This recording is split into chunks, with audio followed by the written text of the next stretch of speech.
कहकशां और आज के वीडियो में हम लोग पढ़ने वाले हैं प्रायद्वीपीय पठार की नदियों के बारे में। प्रायद्वीपीय पठार की नदियों को हम लोग कैसे पढ़ेंगे, सबसे पहले ये समझ ले कि भारतीय भूगोल चल रहा है। भारतीय भूगोल में अब तक हम लोगों ने क्या पढ़ा है? भारतीय भूगोल में भारत की नदियों में हम लोग ने पढ़ा हिमालय से निकलने वाली नदी तंत्र के बारे में। हिमालय नदी के 3 तंत्रों में बांटा गया है हिमालयी नदी को, सिंधु नदी तंत्र, गंगा नदी तंत्र और ब्रह्मपुत्र नदी तंत्र। ये तीनों कंप्लीट हो चुका है। इसके बाद आज पढ़ने वाले हैं हम लोग प्रायद्वीपीय पठार की नदियों के बारे में। और इस जो प्रायद्वीपीय पठार की नदियां हैं उनसे सिर्फ उन्हीं क्वेश्चंस पे फोकस करेंगे जहां से बार बार क्वेश्चंस एग्जाम्स में रिपीट किए जाते हैं। तो चलिए शुरू करते हैं। सबसे पहले समझते हैं कि प्रायद्वीप किसे कहते हैं, यानी पेनिनसुला। देखिए, प्रायद्वीप या पेनिनसुला वो स्थलीय भाग होता है ना, वो लैंड पार्ट होता है जो 3 साइड से वाटर बॉडीज से यानी जलीय भाग से घिरा हुआ होता है। अगर हम भारत के दक्षिण भारत की बात करें तो पश्चिम में इसके अरब सागर है, दक्षिण में हिंद महासागर और पूरब में बंगाल की खाड़ी है। इस तरह भारत का दक्षिण वाला भाग क्या है? प्रायद्वीपीय भाग है। प्रायद्वीपीय भाग क्या है? जो 3 साइड से वाटर बॉडी से ये जल भाग से घिरा हुआ होता है और उसका एक भाग स्थलीय भाग से जुड़ा हुआ होता है ना। तो इस तरह से भारत का दक्षिण वाला भाग प्रायद्वीप है। अब इसे हम लोग प्रायद्वीपीय पठार कहते हैं। पठार क्या है? पठार अपने स्थलखंड से ऊंचा उठा हुआ भाग होता है अपने आसपास की भूमि से, लेकिन उसका ऊपरी सिरा जो होता है सपाट होता है। तो भारत का ये वाला भाग, दक्षिण वाला भाग पठारी भाग है, इसीलिए इसे प्रायद्वीपीय पठार कहते हैं। ये जो प्रायद्वीपीय पठार है ये विश्व की प्राचीनतम पठारों में से एक है। इसे गोंडवाना लैंड का भाग कहा जाता है। देखिए, जब पृथ्वी की रचना हुई तो जितने स्थलीय भाग थे वो एक जगह थे जिसे कहते थे पैंजिया। इसको पढ़ाया है मैंने। देखिए, ये पूरी पृथ्वी है, इसका बीच वाला स्थलीय भाग है, ये है पैंजिया, और जलीय भाग एक में था उसको कहते थे पैंथालसा। आगे जो है कॉन्टिनेंटल ड्रिफ्ट हुआ। वेगनर ने बताया कि कॉन्टिनेंटल ड्रिफ्ट हुआ, महाद्वीपों में प्रवाह शुरू हो गया। या फिर प्लेट टेक्टोनिक पढ़ेंगे तो भी समझ में आ जाएगा हमें कैसे प्लेटों में टेक्टोनिक्स होती है, ड्रिफ्टिंग हो गई। तो जो पैंजिया वाला भाग था, स्थलीय भाग, वो 2 पार्ट में पहले डिवाइड हुआ, बाद में फिर 7 कॉन्टिनेंट्स बने। तो वो पार्ट जो उत्तर की तरफ, नॉर्थ की तरफ बह के चला गया ड्रिफ्ट करके, उसे कहते थे अंगारा लैंड, और जो साउथ की तरफ जो भाग बहकर आ गया उसे कहते थे गोंडवाना लैंड। तो भारत का जो ये दक्षिण वाला भाग है ये गोंडवाना लैंड का हिस्सा है। ठीक है, ये विश्व की प्राचीनतम पठारी भाग है, इसीलिए यहाँ पे आर्कियन और धारवाड़ के क्रम की चट्टानें मिलती हैं। चलिए अब आगे देखते हैं। प्रायद्वीपीय पठार जो है, यहाँ की नदियों के अगर हम कंपैरिजन करें हिमालय की नदियों से, तो प्रायद्वीपीय पठार की ऊंचाई कम होने के कारण यहाँ पर जो नदियाँ मिलती हैं वो कैसी है? बरसाती नदी है। यानी इनके जल का मुख्य स्रोत, पानी का मुख्य सोर्स जो है वो क्या है? बरसात का पानी है। जबकि हिमालय की नदियाँ जो है वो बरसात पे निर्भर नहीं करती, बल्कि हिमालय की नदियों के जल का मुख्य स्रोत ग्लेशियर्स है, हिमनद है, क्योंकि हिमालय पर्वत की ऊंचाई अधिक है। ये जो प्रायद्वीपीय पठार है ना, इसकी नदियाँ कैसी हैं? प्रौढ़ावस्था में है। ये उस स्टेज में है जबकि वो बहुत ज़्यादा गहरी घाटियों का निर्माण नहीं करती, इसीलिए इनके स्लोप ग्रेडियंट यानी इनकी ढाल प्रवणता भी काफ़ी कम है। प्रायद्वीपीय पठार पर कुछ पठारी भाग मिलते हैं, जैसे हम लोगों ने पढ़ा है मालवा का पठार, बुंदेलखंड, बघेलखंड का पठार, बहुत सारे पठार है, कर्नाटक का पठार, दंडकारण्य का पठार, और कुछ ऊंचे पहाड़ी भाग भी हैं जैसे पश्चिमी घाट और पूर्वी घाट। तो ये जो पश्चिमी घाट है ये जो है जल विभाजक यानी वाटर डिवाइड का काम करता है। पश्चिमी घाट के पूर्वी किनारे से निकलने वाली जो भी नदियां हैं वो प्रायद्वीपीय पठार के पूर्वी की तरफ बह जाती है, क्योंकि प्रायद्वीपीय पठार का जो ढाल है वो पूर्वी की तरफ है, दक्षिण पूर्वी की तरफ। इसीलिए आप देखेंगे कि यहाँ से निकलने वाली नदियाँ भी पूर्वी की तरफ बह जाती हैं और बंगाल की खाड़ी में अपना जल गिराती हैं। तो प्रायद्वीपीय पठार की नदियों को हम लोग 2 भाग में डिवाइड करके पढ़ेंगे। एक पार्ट में पढ़ेंगे बंगाल की खाड़ी में गिरने वाली नदियाँ यानी पूर्वी की तरफ प्रवाहित होने वाली नदियाँ, और दूसरे भाग में पढ़ेंगे अरब सागर में गिरने वाली नदियाँ यानी पश्चिम की तरफ प्रवाहित होने वाली नदियाँ। तो आज की क्लास में पढ़ेंगे बंगाल की खाड़ी में गिरने वाली नदियाँ। तो सबसे पहले देख लें कि बंगाल की खाड़ी में गिरने वाली कौन कौन सी नदियाँ हैं प्रायद्वीपीय पठार की। एक पॉइंट और है कि प्रायद्वीपीय पठार की जो नदियाँ हैं उनकी लंबाई कम है, जबकि हिमालय से निकलने वाली नदियों की लंबाई अधिक है। चलिए देखते हैं। ये भारत के मैप को देखें हम लोग। सबसे पहले ये दक्षिण का प्रायद्वीपीय पठार बनाया है मैंने, और यहाँ पे कर देते हैं नॉर्थ यानी ये उत्तर का भाग है, साउथ यानी कि ये दक्षिण का भाग है। तो उत्तर से दक्षिण की तरफ सबसे पहले नदियों के सीक्वेंस यानी क्रम को देख ले क्या है। सबसे उत्तर में है दामोदर नदी, इसके बाद आती है स्वर्णरेखा, इसके बाद वैतरणी, ब्राह्मणी, महानदी। गोदावरी, कृष्णा, पेन्नार, कावेरी, वैगई और ताम्रपर्णी, इन्हीं नदियों से ज़्यादा प्रश्न पूछे जाते हैं। सबसे पहले देखेंगे दामोदर नदी के बारे में। देखिए ये नदियों का जो क्रम है, जो सीक्वेंस है, उसे याद करना पड़ता है, क्योंकि कभी कभी एग्जाम में पूछ दिया जाता है कि उत्तर से दक्षिण की तरफ नदियों को क्रम को सजाइए। तो जब आपको याद होगा तो ही ऐसा कर सकते हैं, या फिर दक्षिण से उत्तर की तरफ नदियों के क्रम को सजाइए। सबसे पहले देखेंगे दामोदर नदी। तो दामोदर के उद्गम की बात करें अगर हम लोग, तो ये कहाँ से निकलती है? तो ये छोटा नागपुर के पठार से निकलती है। छोटा नागपुर का पठार प्रायद्वीपीय पठार का ये एक हिस्सा है, तो छोटा नागपुर के पठार से निकलती है और आगे बढ़कर ये हुगली नदी में मिल जाती है। देख रहे हैं ये हुगली नदी है। हुगली नदी कौन सी नदी है? गंगा नदी जब बंगाल में पहुंचती है तो फरक्का के नज़दीक इसकी दो शाखा बढ़ जाती है। गंगा नदी इधर से आ रही है, फरक्का के पास इसकी दो शाखा, ये देखिए, एक शाखा हुगली नदी के नाम से दक्षिण की तरफ मुड़ती है और दूसरी शाखा बांग्लादेश में चली जाती है, जहां बांग्लादेश में गंगा नदी को पद्मा कहते हैं। तो हुगली नदी के तट पर ही बसा है बंगाल की राजधानी कोलकाता। कोलकाता शहर हुगली के तट पर है ना। तो हुगली में आकर मिलती है दामोदर नदी। दामोदर नदी दो राज्यों से होकर बहती है, झारखंड और वेस्ट बंगाल। दामोदर नदी जो है वो भ्रंश घाटी से होकर बहती है। इसके अलावा दो और नदियां हैं भारत की जो भ्रंश घाटी से होकर बहती हैं। कौन कौन सी? नर्मदा और ताप्ती।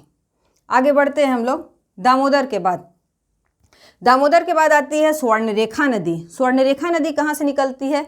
तो रांची के पास। ये रांची बनाया है मैंने, रांची के पास, रांची के पठार से स्वर्णरेखा नदी निकलती है और रांची जो है स्वर्णरेखा नदी के तट पर ही बसा हुआ है। स्वर्णरेखा नदी आगे बंगाल की खाड़ी में अपना जल बालासोर के पास गिराती है। बालासोर एक जगह है, नाम सुना है हम लोगों ने, क्योंकि कुछ दिन पहले ही उड़ीसा में बालासोर के नज़दीक जो है वो कोरोमंडल एक्सप्रेस का एक्सीडेंट हुआ था, इसलिए ये जगह काफ़ी हाईलाइटेड है। तो बालासोर के निकट स्वर्णरेखा नदी अपना जल बंगाल की खाड़ी में गिरा देती है। यहाँ से ही क्वेश्चंस आते हैं। देखिए स्वर्णरेखा नदी जो है झारखंड में बहती है छोटा नागपुर के पठार से। छोटा नागपुर के पठार से बहने के कारण छोटा नागपुर पठार जो है वो क्या है? मिनरल्स रिच्ड एरिया है, यानी खनिज संसाधन की दृष्टि से काफ़ी धनी है। इसी वजह से वहाँ आयरन स्टील इंडस्ट्री और बहुत सारी इंडस्ट्रीज़ लगाई गई। तो इन इंडस्ट्री या फैक्ट्रियों से निकलने वाला जो वेस्टेज होता है, प्रदूषित जो कचरा होता है, वो स्वर्णरेखा नदी में गिराया जाता है, जिसकी वजह से स्वर्णरेखा का जल पूरी तरह से पॉल्यूटेड हो गया है। पॉल्यूटेड होने के कारण ये इतना ज़्यादा पॉल्यूशन है स्वर्णरेखा नदी में कि इसमें कोई भी जलीय जीव नहीं पाया जाता, वाटर एनिमल्स नहीं पाए जाते, मछली वगैरह कुछ नहीं मिलती है। आगे देखते हैं। स्वर्णरेखा के बाद आती है वैतरणी नदी। वैतरणी नदी जो है वो केओंझर के पठार से निकलती है, कहाँ? उड़ीसा में, और उड़ीसा में ही आकर के बंगाल की खाड़ी में अपना जल गिरा देती है। वैतरणी नदी से एक प्रश्न आता है। अच्छा, इसको आगे देखते हैं। पहले देखते हैं ब्राह्मणी नदी। ये चार नदियों को, ब्राह्मणी नदी कहाँ से निकलती है? तो ब्राह्मणी निकलती है ये भी छोटा नागपुर के पठार से निकलती है और झारखंड में बहने के बाद उड़ीसा में आती है और अपना जल बंगाल की खाड़ी में गिरा देती है। तो देखिए यहाँ से क्वेश्चंस क्या पूछे जाते हैं। पूछा जाता है कि इनमें से, चारों में से कौन सी नदी छोटा नागपुर के पठार से नहीं निकलती है? तो कौन सी नदी है वो? वैतरणी नदी। आपको लगेगा कि वैतरणी ऊपर है, तो ये जो है वो उड़ीसा से नहीं बल्कि यही झारखंड से निकलती है। नहीं, ब्राह्मणी नदी भी झारखंड से निकलती है। आगे देखते हैं महानदी। महानदी जो है ये निकलती है कहाँ से? तो ये निकलती है छत्तीसगढ़ में, रायपुर जिले के पास सिन्हावा नामक स्थान से, सिन्हावा पहाड़ी के पास से निकलती है महानदी। और ये छत्तीसगढ़ में एक डेल्टा बनाती है, जिसे छत्तीसगढ़ बेसिन, ये छत्तीसगढ़ डेल्टा नहीं, बेसिन का निर्माण करती है, घाटी का निर्माण करती है। छत्तीसगढ़ बेसिन कहते हैं इसको, जहाँ पे चावल या धान की खेती बहुत अच्छी होती है। यही वजह है कि छत्तीसगढ़ को धान का कटोरा भी कहा जाता है। छत्तीसगढ़ से आगे बढ़ने के बाद ये कहाँ प्रवेश करती है?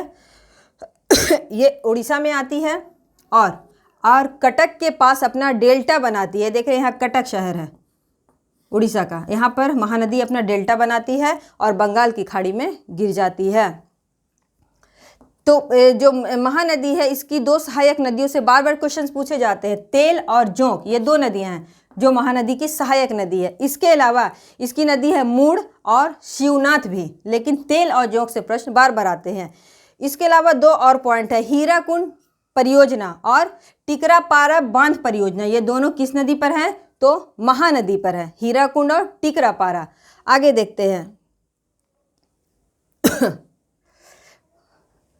इसमें एक और पॉइंट जो है वो छूट गया है ब्राह्मणी नदी से। देखिए ब्राह्मणी नदी जो है ना, ब्राह्मणी नदी पे एक नदी बहती है। ब्राह्मणी नदी जो है वो दो नदियों के संगम से बनी है, दो नदियों के मिलने से। शंख नदी और कोयल नदी, शंख और कोयल नदी आकर के ब्राह्मणी नदी का निर्माण करती हैं।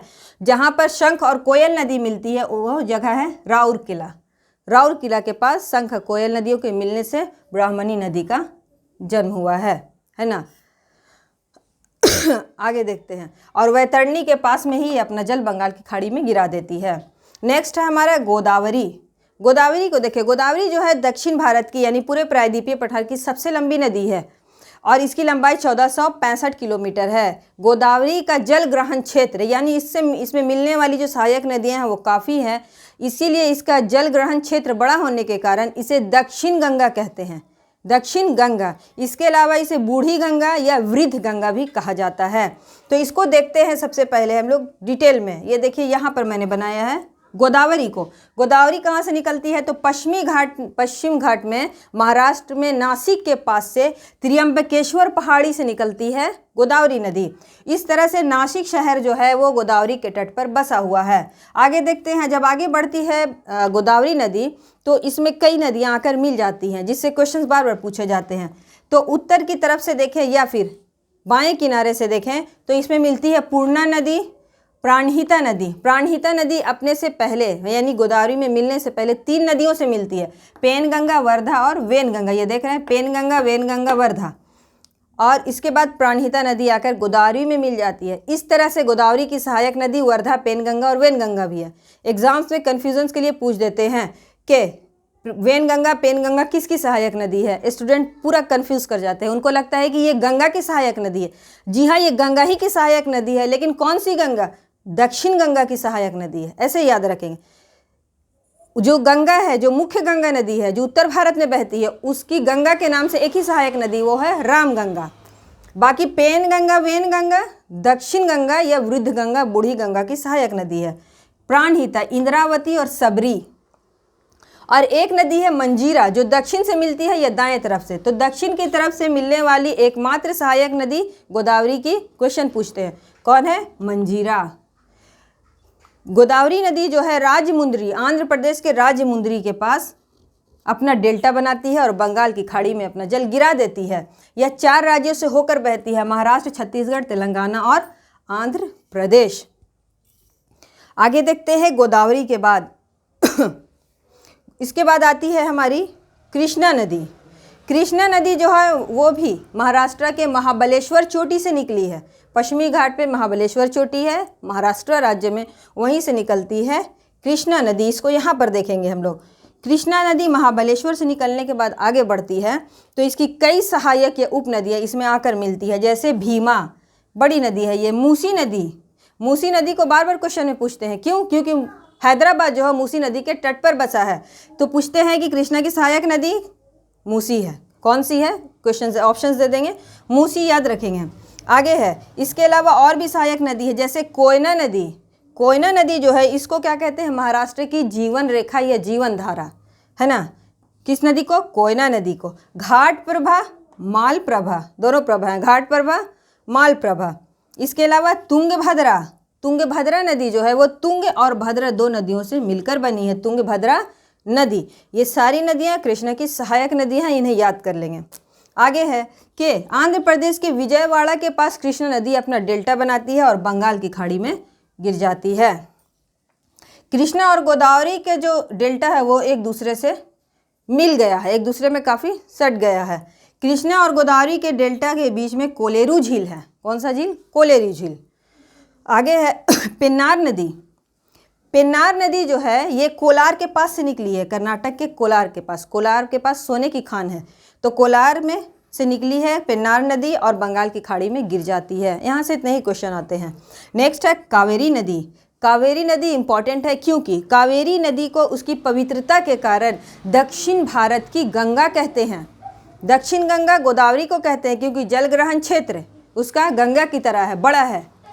और कावेरी की पवित्रता के कारण, चूंकि गंगा भी पवित्र नदी है और कावेरी भी पवित्र नदी है, तो कावेरी को पवित्रता के कारण दक्षिण भारत की गंगा कहते हैं। ये देखिए, कावेरी नदी कहाँ से निकलती है? तो ये निकलती है कर्नाटक के ब्रह्मगिरी चोटी से। कावेरी नदी एक ऐसी बड़ी नदी है दक्षिण भारत की जो सदावाहिनी नदी है, यानी सालों भर इसमें पानी रहता है। कैसे?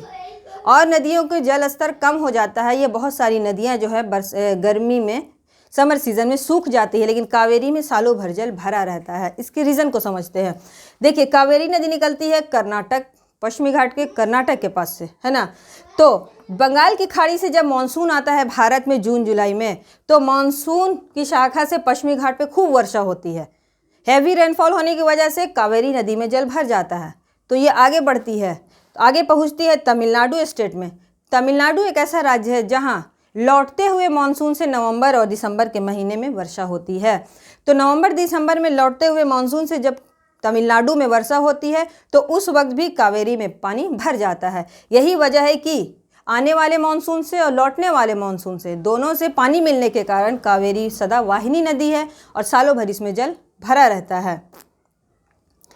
कावेरी नदी जो है ये घाटी का निर्माण करती है जिसे कावेरी घाटी कहते हैं। कावेरी घाटी जो है इसमें चावल की खेती बहुत अच्छी होती है। इसी वजह से कावेरी वैली को rice bowl of south India कहा जाता है। Rice bowl of south India कहा जाता है। कावेरी का एक पुराना जल विवाद है जिससे क्वेश्चंस पूछे जाते हैं कि कावेरी जल विवाद किन किन राज्यों के बीच है।